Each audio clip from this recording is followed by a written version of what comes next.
자, 거룩한 두려움. 거룩한 두려움. 말라기 3장 6절에서 8절 말씀을 근거로 해서 오늘하고 다음 주까지 거룩한 두려움이라는 제목으로 함께 말씀을 나누도록 하겠습니다. 여러분, 예로부터 사람들은 두려움을 없애기 위해서 끊임없이 노력을 했어요. 많은 사람들이 그 두려움의 영향력에서 벗어나기 위해서 지금도 연구하고 있고, 지금도 어떻게 하면 그 두려움을 없앨 수 있을까 많은 약을 개발하고 있는 것도 사실입니다. 세상에 수많은 자기계발서 이 책들이 나올 때 공통점이 무엇이냐면 두려움을 어떻게 극복할 것인가, 인생의 두려움이 닥쳤을 때 어떻게 대처할 것인가 라는 것에 대한 것이었어요. 그렇지만 우리가 오늘 생각해 봐야 될 것 무엇입니까? 두려움이 다 나쁜 것입니까? 라는 거예요. 두려움이 과연 다 나쁜 것입니까? 이번 청주 김평 지하차도에 살아남은 사람들의 공통점이 무엇입니까? 공포심이 있었다는 거예요. 두려움이 있었다는 거예요. 입구에서 물이 들어오고 있는 것을 보고서 사람들이 빵빵 누르는 것을 보고서 더 이상 들어가지 않았고, 역주행에서 도망 나왔다는 뉴스를 봤을 때 그들이 그렇게 한 데는 안전에 대한 경각심이 있었고, 경계심이 있었고, 두려움이 있었기 때문에 그래요. 마음의 두려움으로 조심하는 사람들이 어찌 보면 더 오래 삽니다. 하은이가 어렸을 때 저희가 영암이 저희 아내의 고향이어서 그쪽으로 휴가를 간 적이 있어요. 영암의 해수욕장에 이렇게 외삼촌 내외분하고 인도해 주셔서 저희가 거기서 물놀이를 하고 있는데 외삼촌이 안 들어오시는 거예요. 바닷가에 안 들어오셔서 물어봤어요. 왜 안 들어오세요? 그랬더니 물을 조심하라는 연초에 사주가 있었다. 그래서 더 이상 물 있는 데는 안 간다. 그 얘기를 하는 거예요. 자유가 없는 거죠. 그런데 어찌 보면 그 말 때문에 더 조심하게 되고, 나름대로 조심하는 그 이유가 있으셔서 즐기지는 못하셨지만 지금도 살아계시고 지금도 행복하게 영원 땅에서 잘 살고 계시거든요. 여러분, 지난달에 있었던 일이에요. 111년 전 침몰했던 여객선 타이타닉호, 그 잔해를 보려고 장수정 타이탄에 그 탑승자가 5명이 탔는데 이 사람들이 그냥 사람들이 아니고 정말 엄청난 부자들이에요. 그런데 그들이 그거 보러 갔다가 전원 사망한 사건이 지난달에 있었습니다.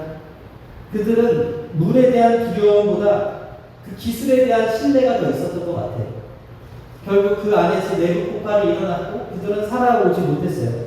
만약에 그들이 그런 두려움이 있었다면 타지 않았을 거예요. 위험한 오토바이를 타는 사람들, 유튜브로 활동하면서 인기를 끌기 위해서 낙하산을 타고 높은 곳에서 뛰어내리는 사람들, 그리고 높은 건물에 올라가서 사진 찍다가 떨어져 죽는 사람들 공통점이 뭐예요? 두려움은 있는데 그 두려움을 우습게 생각을 하는 거예요. 그럼 희노애락의 감정 하나님이 주신 거 맞습니다. 그리고 두려움과 분노, 불안과 우울의 이 모든 감정들이 다 나쁘다고 할 수 없어요. 왜냐하면 하나님께서 우리를 보호하시고자 하시는 그런 안전장치로 주신 것이거든요. 물론 실제로 파괴적인 두려움도 있습니다. 모든 돈과 재산을 잃을까 두려워서 물질에 집착함으로 말미암아 구두쇠가 돼서 사람을 잃고 홀로 외롭게 사는 스크루지 같은 사람도 있습니다. 돈과 재산을 숭배해서 그것이 우상이 되어서 살아가는 사람도 있습니다. 배우자를 너무나 사랑해서, 아니 어떻게 보면 편집증적으로 잃을까봐 두려워해서 상대에 집착하거나 의심할 때 그 증상에 대해서 의학용어가 뭐예요? 의부증이라고 그러잖아요. 의처증이라고 그러잖아요. 요사이 데이트 폭력이 많은 사회적인 뉴스가 되고 있는 그 이유가 무엇입니까? 바로 그러한 배우자와 상대를 잃을 것 같은 그 두려움이 너무 크기 때문에 집착하다가 이런 일이 생기더라는 것이죠. 병리적이 되면 이렇게 자유롭지 못하고 마음껏 살지 못하게 하는 것도 두려움의 한 가지 모습입니다. 낙하에 대한 두려움이 있으면 비행기를 타지 못해요. 고소공포증이 있으면 높은 데로 올라가지 못해요. 야생동물이나 곤충에 대한 두려움이 심하면 숲속에서 산책하는 즐거움을 놓쳐요. 저희 아내가 벌레를 엄청 무서워해요. 거미도 싫어하고 바퀴벌레도 싫어하고 근데 어렸을 때 꿈이 선교사였어요. 근데 물어봤어. 야, 선교를 나가는 곳은 오지고 오지는 곤충이 많은데 어떻게 거기를 가려고? 그랬는데 추운 나라로 갈까 생각했다는 거예요. 추운 나라는 곤충이 없습니다. 여러분 그만큼 두려움이 있으면 이런 자유로운 삶에서 자유롭지 못하게 되더라는 것이죠. 우리가 오늘 던져야 할 질문은 우리는 무엇을 가장 지금 두려워하고 있는가? 라는 문제입니다. 오늘 우리는 거룩한 두려움에 대해서 말씀을 통해서 상고하는 시간을 갖도록 하겠는데 첫 번째가 뭐냐면 위대하신 그 하나님 앞에서의 두려움을 갖자라는 거예요. 따라하겠습니다. 위대하신 하나님 앞에서의 두려움. 성경은 두려움에 관해서 정말 많은 말씀을 하고 있는데 그 모든 두려움의 기초는 하나님을 두려워하라고 말씀하고 있어요. 잠언서 1장 7절입니다. 함께 읽겠습니다. 시작. 야훼를 경외하는 것이 지식의 근본이거늘 미련한 자는 지혜와 훈계를 멸시하느니라. 하나님에 대한 두려움이 곧 하나님의 지혜로 가는 출발점이라고 이야기해요. 우리가 오늘 이 아침에 와서 하나님의 말씀을 듣는 것은 하나님 살아계시구나라는 것을 인지하는 시간입니다. 하나님 오늘도 나에게 말씀하실 때 내 발의 등 위에 내 길에 비신 그 말씀이 삶의 내비게이션이 되어서 위험한 곳에 가지 않게 하시고 위험한 선택을 하지 않게 하시고 죄된 길로 빠지지 않게 하시고 죄된 유혹에 넘어지지 않게 하시고자 하시는 하나님의 사랑하시는 모습이 오늘 예배 시간에 선포되어진 말씀을 통해서 우리에게 임해 오는 것이거든요. 성경에 두려워하지 말라는 말이 365번이나 등장을 합니다. 그런데 이 두려워하지 말라는 것은 앞서 말한 파괴적인 두려움에 관해서 이야기하는 거예요. 이 두려움에 사로잡혀서 하나님이 주신 것을 누리지 못하는 사람들이 너무나 많이 있지 않습니까? 그것을 이야기하는 거예요. 성경에는 하나님을 두려워하라는 명령 구절이 200개가 넘습니다. 여러분, 우리가 하나님을 두려워해야지 하나님 외의 것들을 두려워하면 안 된다는 거예요. 하나님 외의 것들을 두려워하는 순간에 우리가 하나님이 주신 자유와 정말 행복한 삶을 누리지 못할 수가 있더라는 것이죠. 말라기가 활동했던 당시 이스라엘은 총체적으로 어두운 상황 가운데 있었습니다. 정치와 경제, 종교가 모두가 암울했어요. 특히 가뭄이 있었고 메뚜기 떼의 공격 때문에 경제가 극도로 황폐했어요. 어떻게 해요? 이스라엘이 바사제국의 식민지였고 식민지는 세금을 과중하게 내야 했어요. 종교 지도자들은 자기 이익만을 위해서 살았고 이스라엘 백성은 하나님 구원에 대한 소망을 점점 잃어가고 있었어요. 여러분 아시다시피 말라기 3장 10절에 11조에 대한 말씀이 나오죠. 이 전에 어떤 일이 있었냐면 이스라엘 백성들이 압제 가운데 있었고 환경이 좋지 않으니까 11조에 손을 대기 시작했고요. 하나님께 드리는 헌물한테 손을 대기 시작했어요. 포로지에서 돌아온 이후에 성전 재건이 이루어지고 무너진 성벽도 채워졌는데 이스라엘의 완전한 회복이 이루어지지 않았고 그런 상황에서 말라기 선지자를 하나님께서 부르신 거예요. 그가 부름받게 된 결정적 이유는 그가 하나님을 경외하는 사람이었기 때문에 그래요. 여러분, 하나님에 대한 두려움을 다른 말로 하면 하나님에 대한 경외입니다. 하나님을 경외하는 사람은 어떤 사람이냐? 하나님을 두려워하는 사람이다라는 거예요. 하나님께서 말라기 선지자를 통해서 백성들이 나의 언약을 지키지 않는다라고 예언을 하셨을 때 말라기 선지자는 그 말을 가지고 백성들에게 선포했어요. 너희들이 하나님의 율법과 율례와 그 언약을 지키지 않는다라고 이야기했을 때 그 백성들이 오히려 하나님께서 은혜와 축복을 주시지 않는다고 불평했습니다. 지금의 불행이 하나님 때문이 아니라 너희의 죄 때문이다라고 이야기해도 너희의 우상 숭배 때문이다라고 이야기해도 그들은 듣지 않았습니다. 이 불행이 하나님 때문이다라고 해석했습니다. 그리고 책임을 하나님께 떠넘겼습니다. 하나님이 말라기 선지자를 통해서 잘못을 지적하셨음에도 불구하고 그들은 시인하지 않았습니다. 우리가 언제 그랬습니까? 하면서 대들었습니다. 그러면서 말라기 선지자에게 하나님의 불평을 늘어놓는 것입니다. 말라기 3장 14절 이하 우리 함께 읽겠습니다. 시작. 이는 너희가 말하기를 하나님을 섬기는 것이었더니 만군의 야훼 앞에서 그 명령을 지키며 슬프게 행하는 것이 무엇이 유익하리요? 지금 우리는 교만한 자가 복되도다 하며 악을 행하는 자가 번성하며 하나님을 시험하는 자가 화를 면한다 하노라 함이라. 여러분 이것은 그들이 하나님을 두려워하거나 경외하지 않았고 하나님께서 중요하게 생각하시는 일들을 하나님의 백성된 하나님의 사람들이 전혀 중요하게 생각하지 않았기 때문에 하나님의 심판이 그들에게 임할 것이다라는 말입니다. 여러분, 유다 백성들은 하나님 앞에서 완악한 말로 아프시게 했어요. 말라기 3장 13절에 야훼가 이르노라 너희가 완악한 말로 나를 대적하고 이르기를 우리가 무슨 말로 주를 대적하였나이까 라고 하는 것. 여러분, 유다 백성들이 하나님 앞에서 노골적으로 떠드는 말이 하나님 존전에서 할 얘기가 아니었는데도 그들이 막 떠드는 거예요. 여러분, 어른으로서 이렇게 있는데 그 앞에서 아이가 막 욕하고 싸우고 그리고 말 대들. 요즘 요번에 그 초등학교에서 불미스러운 일이 있어서 선생님 한 분이 정말 그 학부모의 그 것으로 인해서 여러 가지 어려움을 호소하는데도 아무도 그를 도와주지 않고 동참하지 않아서 극단적인 선택을 했다는 이야기를 들었어요. 그래서 지금 초등학교 그리고 교사들의 이 교권이 많이 무너졌다라는 이야기를 듣고 이것을 위해서 우리가 정말 기도를 해야 될 때라고 생각을 하거든요. 저희 때는 당구채로 맞았어요.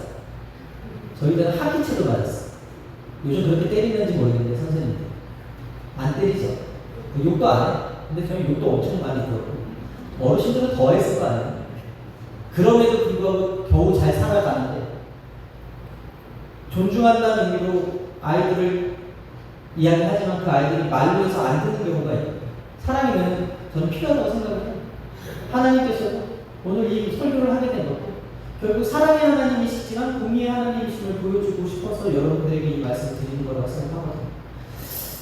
중요한 것은 무엇입니까? 어른 앞에서 아이는 겸손해야 되고 낮아져야 되고 어른의 말을 경청해야 돼요. 성인아이라고 하는데 어른들이 더 이상 훈계를 듣지 않습니다. 그리고 자기 생각대로 삽니다.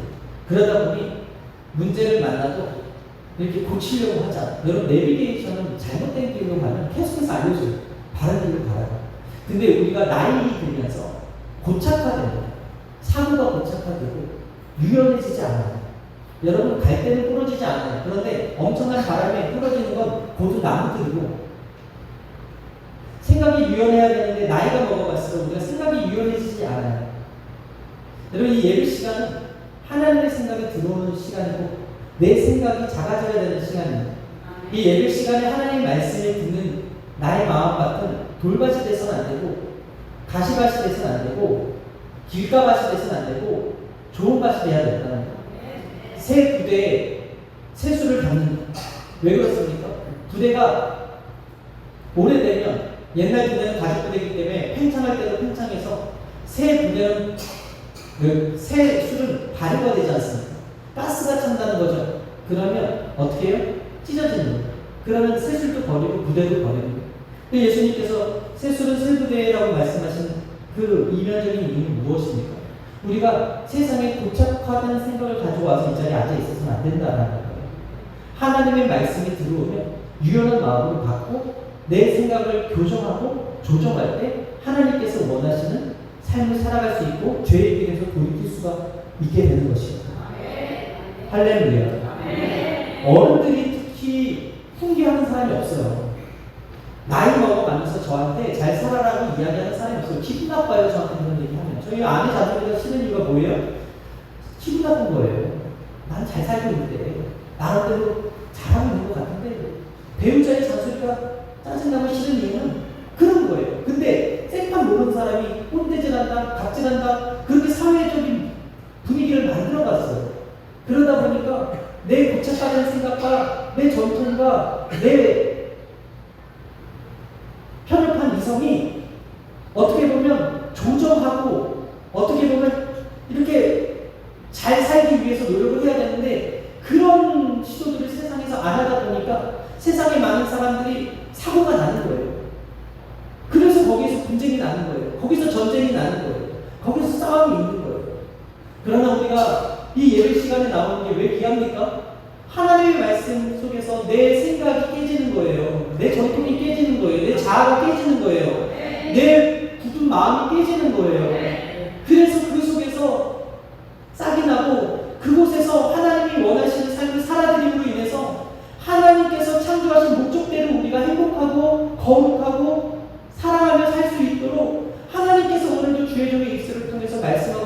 된다는 사실을 여러분 믿으시게 되기를 바랍니다.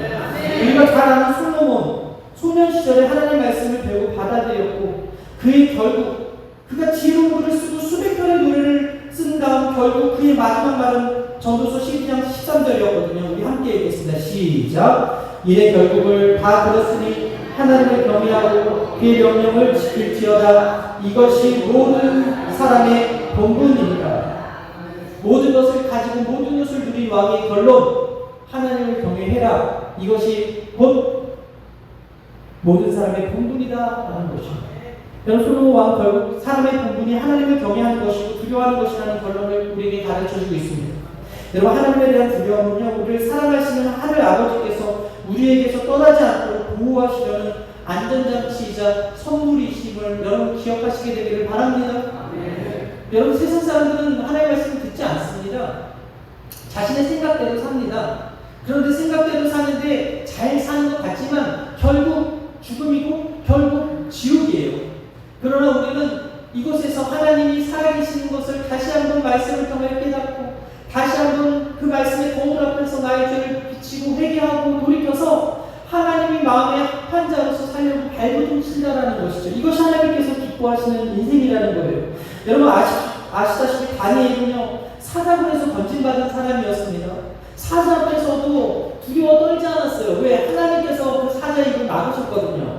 그런데 그가 언제 두려워했는가? 다니엘서 10장 9절 이하 함께 읽겠습니다. 시작. 내가 그의 음성을 들었는데 그의 음성을 들을 때 내가 얼굴을 땅에 대고 깊이 잠들었느니라. 한 손이 있어 나를 어루만지기로 내가 떨었더니 그가 내 무릎과 손가락이 땅에 닿게 일으키고 내게 이르되 큰 은총을 받은 사람 다니엘아 내가 내게 이르는 말을 깨닫고 일어서라. 내가 내게 보내심을 받았느니라 하더라. 그가 내게 이 말을 한 후에 내가 떨며 일어서니. 사자 앞에서도 두려워하지 않았고 사자 앞에서도 떨지 않았던 다니엘이 떨었던 사람이 누구예요? 하나님의 사자 천사 앞에서 떨었대요. 그렇다면 하나님의 사자 천사 앞에서 떨었다면 하나님의 앞에 선 사람의 자세는 어때야 되냐는 것이죠. 여러분, 존 비비의 거룩한 두려움이라는 책을 제가 읽고서 오늘 이 설교를 준비를 했는데 거기 나오는 내용이에요. 1980년대 유명한 TV 부흥사가 여자 문제가 있었어요. 불륜 문제가 있었어요. 45년형을 받아서 수감 중에 그 존 비비어의 광야에서라는 책을 읽었대요. 그리고 존 비비어를 만나겠다고 연락이 온 거예요. 그래서 존 비비어 목사님이 그 목사님을 찾아갔는데 그 목사님한테 물었다는 거죠. 언제 예수님에 대한 사랑이 식었습니까? 그 목사님이 이렇게 얘기했대요. 예수님을 향한 사랑은 한 번도 식은 적이 없습니다. 너무 기가 차가지고 7년이나 불륜을 저질렀는데 그 결과가 투옥된 그 상황 속에서도 뻔뻔스럽게도 하나님에 대한 사랑이 식지 않았다라고 말하는 그 위선 앞에서 존 비비어 목사님이 화를 내면서 이렇게 얘기했대요. 아니 도대체 하나님을 사랑하는 사람이 어떻게 7년 동안이나 그런 죄를 짓습니까? 그러자 그 목사님이 이렇게 얘기했다는 거예요. 저는 내내 예수님을 사랑했습니다. 하지만 저는 하나님을 두려워하지 않았습니다. 그렇게 고백했다는 거예요. 하나님은 사랑했지만 하나님을 두려워하지 않아요. 여러분, 이 목사님의 고백이 오늘 우리가 생각해야 될 말이라고 생각을 하거든요. 사도 바울은 우리에게 두려워 떨림으로 우리 구원을 이루라고 권면합니다. 빌립보서 2장 12절에 그러므로 나의 사랑하는 자들아 너희가 나 있을 때뿐 아니라 더욱 지금 나 없을 때에도 항상 복종하여 두렵고 떨림으로 너희의 구원을 이루라. 사도 바울이 사랑과 인자로 너희 구원을 이루라고 하지 않아요.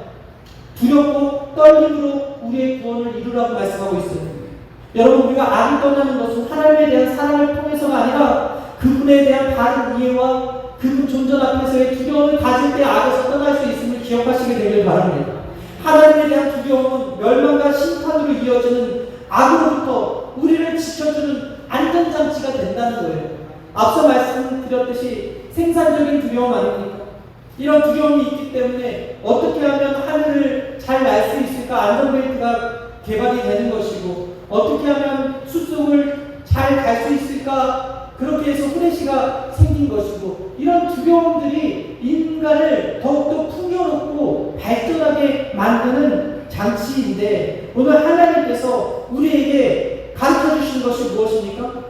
악으로부터 우리를 지켜주고 보호하기 위해 하나님에 대한 거룩한 두려움 두려움을 가지라는 것입니다.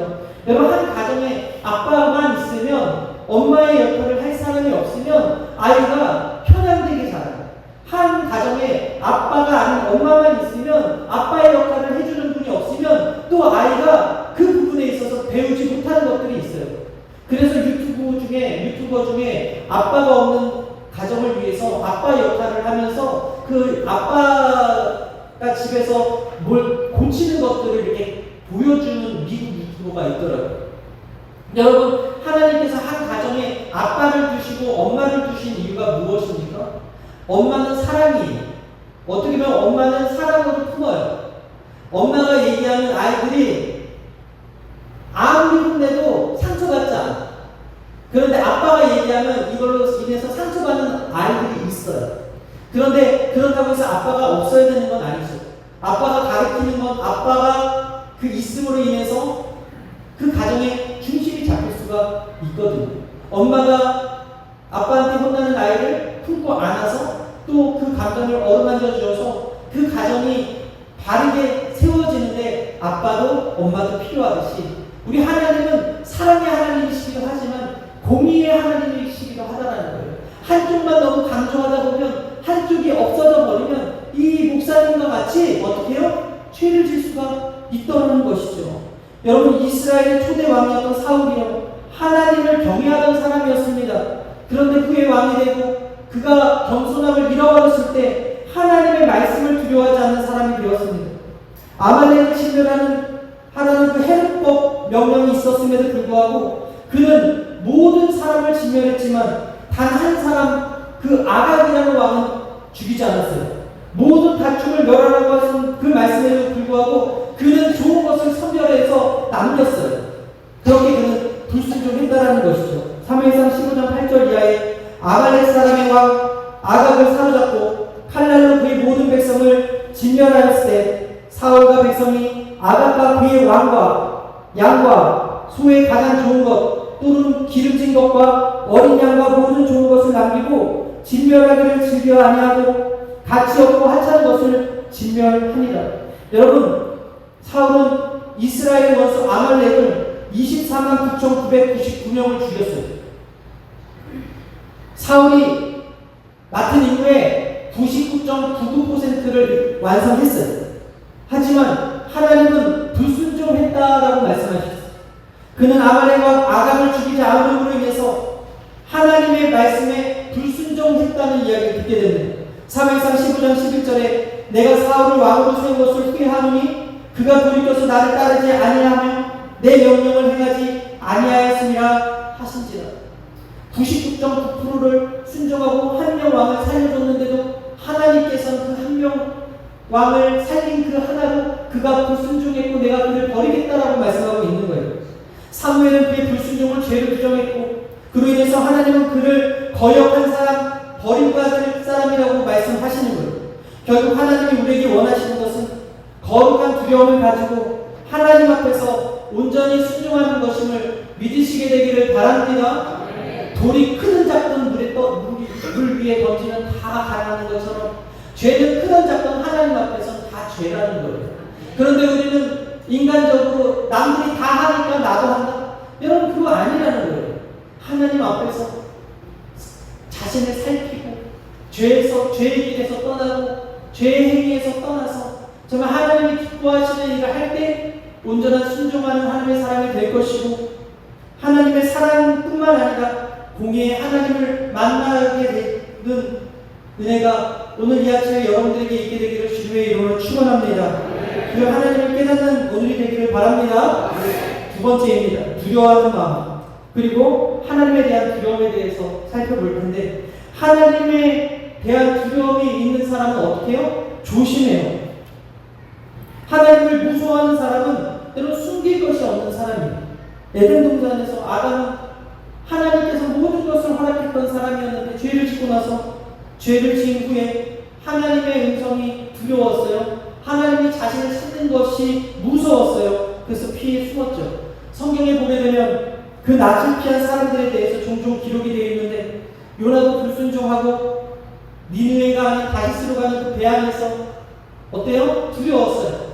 이 두려움의 심리가 강하니까 저번에도 제가 말씀드렸지만 잠을 잤다. 그것도 어디서? 배 깊은 곳으로 내려갔어요. 가룟유다도 예수님을 팔고 나서 이 죄책감과 수치심 그리고 자기 위에 못 이겨서 두려운 마음에 자살하고 말았습니다. 하지만 하나님을 두려워하는 사람은 어떤 사람이에요? 숨길 것이 없는 사람이에요. 하나님을 두려워하는 사람은 하나님에게서 멀어지는 것을 두려워해요. 사람들이 하나님에게서 멀어져 갈 때 하나님의 사람 모세는 하나님께 가까이 나왔습니다. 사람들이 하나님의 임재를 두려워할 때 모세는 하나님과 대면하여 보던 사람이었습니다. 출애굽기 19장 3절 이하에 모세가 하나님 앞에 올라가니 야훼께서 산에서 그를 불러 말씀하시되라고 말해요. 그런데 하나님이 산에서 내려오셔서 이 이스라엘 백성들에게 하나님의 임재를 보였더니 그 백성들이 어떻게 반응합니까? 두려워 떨며 모세에게 불을 주셨다고 이야기합니다. 출애굽기 20장 19절에 모세에게 이르되 당신이 우리에게 말씀하소서 우리가 들으리이다. 하나님이 우리에게 말씀하지 말게 하소서 우리가 죽을까 하나이다. 모세는 그들을 안심시키면서 이렇게 얘기합니다. 20절에 모세가 백성에게 이르되 두려워하지 말라. 하나님의 임하심은 너희를 시험하고 너희로 경외하여 범죄하지 않게 하려 하심이니라. 따라합니다. 너희로 범죄하지 않게 하려 하심이니라. 우리가 말씀을 듣는 이 시간, 예배하면서 하나님을 만나는 이 시간, 그리고 하나님의 말씀을 묵상하고 상고하는 시간은 하나님을 경외함으로 인해서 범죄하는 것을 막기 위해 하나님의 자녀를 살아가는데 방해되는 것들을 제거하시기 위해서 주시는 거룩한 두려움을 여러분 믿으시게 되길 바랍니다. 하나님을 무서워하는 것은 하나님과의 관계가 바로 서 있는 것이 아니에요. 여러분, 하나님은 오늘 저와 여러분들과 친해지길 원하시고 친밀해지길 원하세요. 시편 25편 14절 함께 읽겠습니다. 시작. 야훼의 친밀하심이 그를 경외하는 자들에게 있으며 그의 언약을 그들에게 보이시리로다. 모두가 두려움을 해로 여기는 시대에 하나님에 대한 두려움, 하나님을 향한 존재의식은 하나님과 친밀해지게 만들어요. 여러분, 우리가 문제를 안 만났으면 좋겠는데 참 문제가 많이 있습니다. 그럴 때 우리가 참 좋은 것은 기도할 수 있는 동역자들이 있다는 거예요. 근데 특별히 기도 부탁하는 사람들이 어떤 사람들인가 보면 그래도 기도 많이 하는 권사님한테 가서 기도 부탁해요. 저희 아내도 문제를 만나면 본인도 기도하지만 꼭 우리 엄마한테 전화해요. 우리 어머니한테. 우리 어머니가 기도를 많이 하시더라고요. 어머니 이런 일이 있어요. 기도해 주세요 하고 그래서 저 그걸 보면서 그렇구나. 그러면 이 믿음 공동체 안에 있는 게 복이에요. 왜요? 나 혼자 감당하지 못하는데 누군가 기도할 사람이 옆에 있으니까 같이 기도해 줄 중보의 동역자들이 있으니까 이 믿음 공동체 안에 속해 있는 게 되게 복이고 누군가 나한테 기도 부탁하고 있다면 그 사람이 볼 때 나는 믿음 있는 사람이고 그 사람이 볼 때 그래도 나는 기도 좀 하는 사람인 거예요. 할렐루야. 저는 바라기는 서로가 서로에게 기도 부탁하는 아름다운 공동체가 우리 여의도 수목원 횡성교회가 되기를 바랍니다. 문제가 없었으면 좋겠는데 문제가 있어요. 그러면 목사님 찾아와서 기도 부탁하시고 장로님들, 권사님들한테 기도 부탁하십시오. 그래서 서로를 위해서 기도하면 하나님은 반드시 그 중보의 기도를 들으시고 응답해 주신다라는 거예요. 하나님과 친밀한 사람이 어떤 사람이냐? 하나님께 기도하는 사람이에요. 이런 사람을 우리가 가르쳐 뭐라 그러냐? 영성 있는 사람이다라고 이야기하는 거죠. 여러분, 하나님을 두려워하는 사람은 죄를 미워합니다. 하나님을 두려워하는 사람은 불의를 따르지 않습니다. 하나님을 두려워하는 사람은 생각과 말과 행동까지 모든 차원에서 악에서 떠납니다. 하나님을 두려워하는 사람은 사람 앞에서 겸손합니다. 하나님의 위대하심을 아는 사람은 그분 앞에서 두려워할 수밖에 없다는 거예요.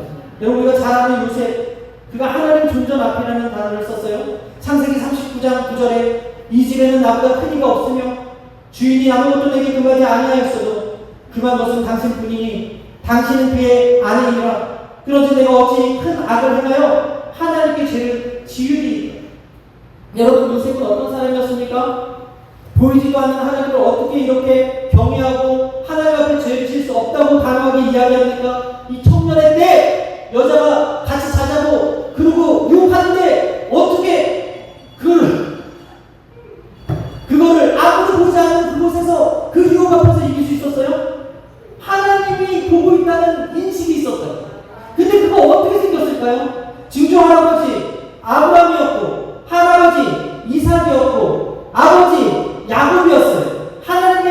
배웠고 알았을 거예요. 그런데 그가 언제 하나님을 만났을까요? 여러분, 사람이 가장 신경이 예민해지고 잠이 안 오게 되면 초시계가 이렇게 째깍째깍째깍 소리가 나요. 원래 안 들리던 소리인데 그 시계 소리가 크게 들릴 때가 있어요. 그 잠이 안 올 때. 긴장해서 다음날 되게 중요한 일이 있는데 잠이 안 오면 안 들리던 시계 소리가 째깍째깍 소리가 나요. 때가 있어요. 마찬가지, 여러분, 우리가 간절해지고 가장 힘들어질 때 하나님의 음성이 크게 들릴 수밖에 없거든요. 그런데 요셉이 어떤 상황이었어요? 형들한테 버림받고 형들한테 팔려서 정말 생전 가보지도 않았던 그 땅, 애국 땅으로 팔린 거예요. 말끝 다른 애국 사람들, 그 사람들한테 가서 노예 생활을 시작했을 때 그가 할 수 있는 것이라고는 할아버지에게 배웠고 아버지에게 배웠고 하나님에 대한 이야기를 들었고 알았다면 그가 그 고난의 순간에 하나님께 기도하지 않았겠어요? 그가 하나님께 부르짖지 않았겠어요? 그때 하나님의 음성이 크게 들려오지 않았겠어요? 그랬을 때 성경이 뭐라고 그럽니까? 하나님이 그와 함께 하심으로 그가 형통한 삶을 살았다고 이야기하는 거예요. 여러분, 사람들이 왜 죄를 짓습니까? 하나님이 안 보여서 그렇습니다. 등 따시고 배부르면 하나님보다 내 육신의 정욕, 안목의 정욕, 이생의 자랑이 더 크게 보입니다. 하나님이 느껴지지 않기 때문에 죄 짓는 거예요. 하나님에 대한 두려움은 나쁜 게 아니에요. 하나님의 위대하심을 이해하는 만큼, 배운 만큼 커지게 되는 좋은 것이라는 것입니다. 여러분, 이사야 선지자 환상 가운데 하늘로 옮겨져서 거기서 영광 중에 계신 하나님을 배웠습니다. 스랍들이 거룩하다 거룩하다 야훼 하나님 이렇게 이야기하는 것을 보았습니다. 이사야 6장 3절 서로불로 이르되 거룩하다 거룩하다 거룩하다 만군의 야훼여 그의 영광이 온 땅에 충만하도다. 하나님의 영광을 본 이사야가 어떻게 반응합니까? 자신이 망하게 되었다고 이야기해요. 이사야 6장 5절에 그때에 내가 말하되 화로다 나여 망하게 되었도다. 나는 입술이 부정한 사람이요 나는 입술이 부정한 백성 중에 거주하면서 만군의 야훼이신 왕을 배웠음이로다. 여러분, 이사야가 우리보다 더 잘 살았던 사람이고 이사야가 어떻게 보면 우리보다 더 거룩한 사람이고 하나님과 더 친한 사람이고 죄에서 떠나있던 사람이고 그 앞장 이사야 5장에 보게 되면 악을 선이라고 부르고 선을 악이라고 부른 자들에게 화가 있을지어다 하며 저주했던 사람입니다. 교만한 자들에게 화가 있을지어다 하며 서툴했던 사람입니다. 술주정뱅이에게 화가 있을지어다 했던 사람이에요. 의롭게 하나님의 말씀을 증거했던 그 선지자가 하나님의 영광의 존전 앞에서 내가 망하게 되었다라고 반응했다라는 거예요. 이것이 하나님 존전 앞에서 하나님의 사람들이 취해야 될 마땅한 태도라는 것입니다. 내가 잘 살았어요. 내가 착하게 살았어요. 그러나 하나님의 임재 앞에선 두렵고 떨고 엎드리는 것이 우리의 모습이어야 된다는 것입니다.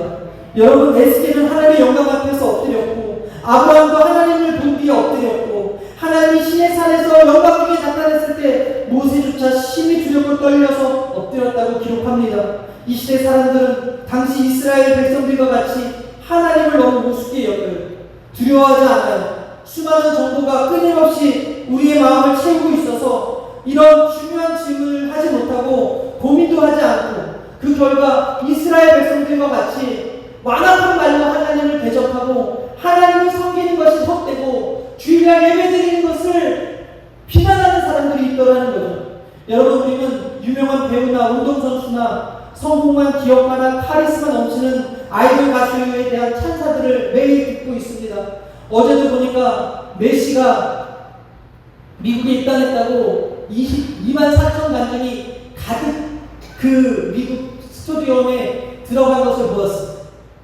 그 메시가 있다고 해서 구원을 주는 것도 아니고 그 메시 응원한다고 해서 오늘 나의 삶이 달라지는 것도 아닌데 그 매스미디어와 SNS 같은 곳에서 그들이 한없이 높아지고 있어요.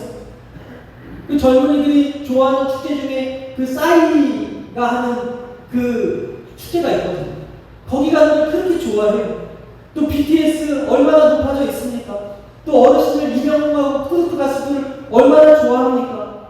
그러나 만약 그것들이 우상이 되어서 위대한 하나님 앞에 서는 것을 방해하고 있다면, 하나님께 나아가는 길을 방해하고 있다면 오늘 우리가 어떻게 해야 될 것인가? 말씀의 거울 앞에서 점검하고 결단하는 여러분 되시기를 주님의 이름으로 축원합니다. 거룩한 두려움이 없으면 거룩한 삶과는 상관없이 삽니다.